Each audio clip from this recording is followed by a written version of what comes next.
अजामिल की कथा। अजामिल अजामिल की कथा को सुनाए हैं सुखदेव जी ने। कान्य कुब्ज परोदेशो अजामिल नाम ब्राह्मण आसे। कान्य कुब्ज देश में अजामिल नाम का ब्राह्मण रहता था।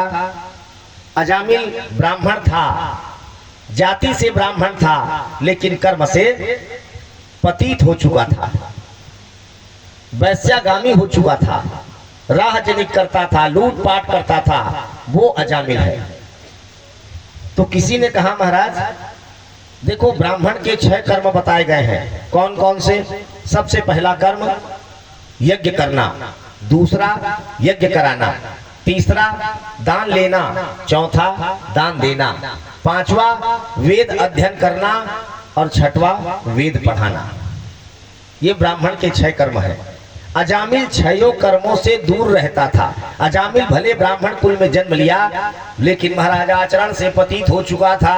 और आचरण से पतित क्यों हुआ? और धर्म ये कहता है भाई कि महाराज बड़े भाग मानुष तन पावा, बड़े भाग्य से मनुष्य तन मिलता है।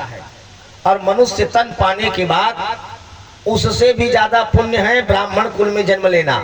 और ब्राह्मण कुल में जन्म लेने के बाद जो व्यक्ति यम नियम ध्यान धारणा को पालन नहीं कर सका, तो कहा गया महाराज वृथा जीवनम। अजामिल वैश्यागामी हो गया। क्यों? इसलिए हुआ क्योंकि एक बार एक मत्स्यगंधा, पराशर ऋषि और मत्स्यगंधा की